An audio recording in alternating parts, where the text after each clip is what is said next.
Well, hey everybody, it's Mike from Profiling Evil. I'm here in Palm Springs and I wanted to talk about murder charges just filed in the Dylan Rounds case. And the police are pointing, at no surprise, at James Brenner. What was a surprise was the information contained in that charging document. So let's look into the arrest of James Brenner for the murder of Dylan Rounds.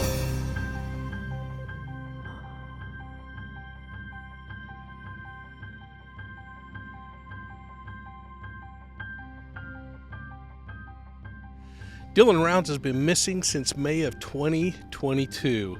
Now, in a community just west of where I live on the Wasatch Front in the Rocky Mountains, police say that Dylan left his home, probably went over to Brenner's house by the way the evidence is looking, and something happened and this kid disappeared. And for months, and now almost a year, law enforcement, Dylan's family, and the entire true crime community have been looking for this kid. So this is the case. Dylan Rounds missing since May 28th, 2022 in a community just west of Salt Lake City. Police have James Brenner, a 59-year-old man, in custody, and they've had him in custody since July of 2022 on some firearm charges. But now they have the forensics, the circumstantial, and the physical evidence in place to charge him with first-degree murder.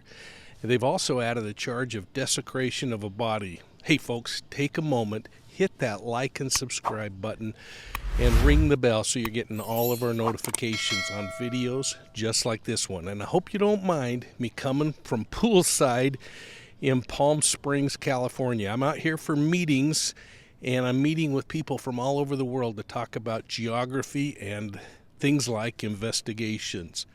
Well, I am really glad this happened, not only for Dylan's family, but to help us get back on focusing on other missing person cases and probably other homicide cases. I mean, I don't know, am I the only one out there that's sick and tired of talking about Alex Murdaugh? Now that said, I'm not tired of advocating for Maggie and Paul Murdaugh. I want to make that very clear. I'm just tired of talking about that guy. Now, a convicted killer. Hey, and did you catch how quickly they moved him into inmate clothing for his sentencing today? And then how quickly they shaved his head as he entered the 45-day orientation in his new prison home. Well, let's get back to Dylan Rounds. One thing that I find interesting when Dylan's folks met with a Utah news station a few weeks ago was the implied statement they made that they were expecting something to happen soon. They credited the charges and the changes with the FBI's involvement, but frankly, I don't buy it. I think law enforcement was on top of this case from the beginning, except for during those first 48 hours or so, when they weren't collecting the boots and other evidence, and they were just kind of looking at this like a missing persons case. I also think law enforcement has known who their suspect is from day one, and they've been waiting on the forensics to come back, and it sounds like it did. Let's watch this video from ABC4 in Salt Lake City. And the parents of a missing Lucen man say they are optimistic about a break in the case coming soon. 20-year-old Dylan Rounds disappeared over Memorial Day weekend from his farm in Box Elder County. Since then, police have named two suspects. Police say they both interacted with Rounds in the days before he was last heard from and have unrelated charges for gun crimes in Utah. That being said, neither have been charged in Rounds' case. His parents say they are more confident in authorities now that the FBI is involved. From the first 2 months that we were out there, that we were the ones out there finding everything, we were the ones out there doing, and now there's stuff that's been processed and found that we don't know about. So that is kind of let you take a deep breath and feel like we don't have to play investigator right now. In a few months, it'll be a year since Dylan Rounds was last seen. But for his parents, the possibility that they will never talk to their son again is impossible to imagine. Well, while Brenner's murder charges are great news, the desecration charges provide some insight into why Dylan's body hasn't been located. If you think back to my videos last summer when I drove around in that area out in the West Desert, you might remember how expansive the area was. This is one huge footprint in the sand.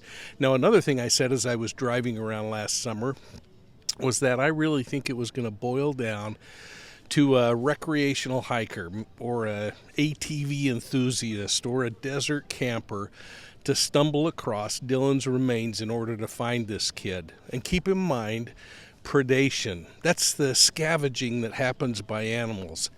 That's going to make it really difficult to recover his remains.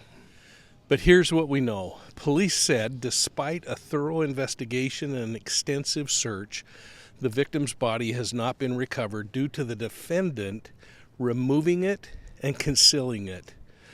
Evidence for the murder and the desecration charges included DNA that was recovered on a shirt that had blood on it in a video and blood on Round's boots.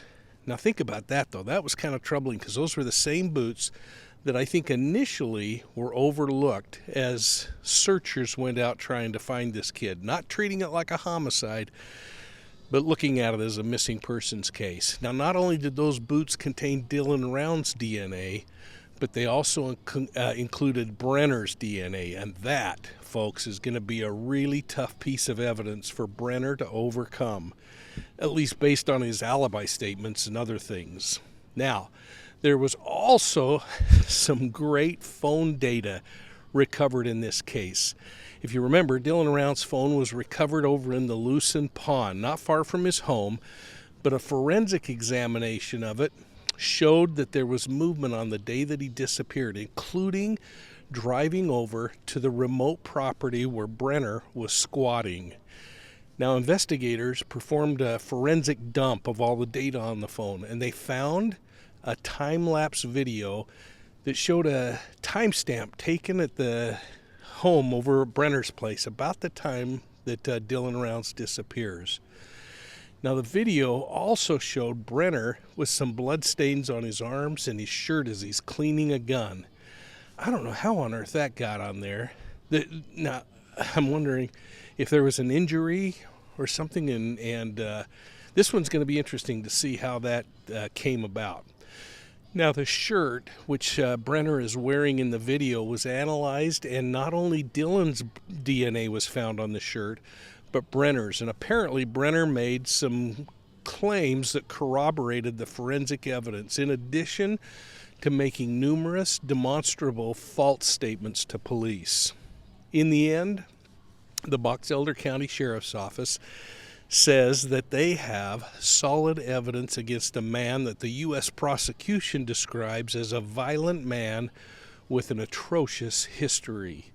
They say that history includes malicious shooting of someone in 1986, convictions for illegal transportation and possessing of firearms, and also a pending aggravated assault charge where he's accused of beating a 70-year-old man with an aluminum chair.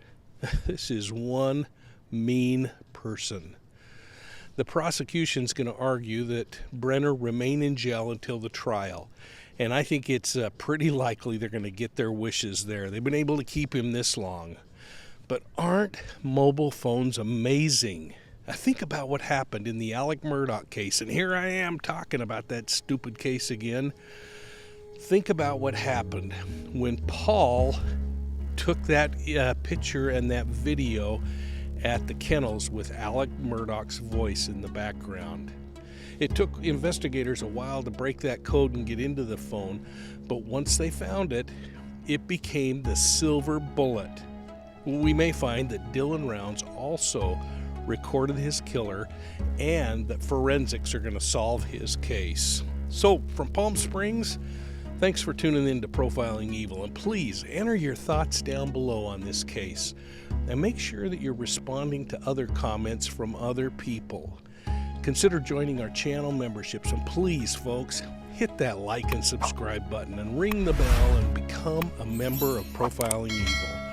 Hey, thanks for supporting us, and let's keep watching this one together. We'll see you all soon at the next crime scene.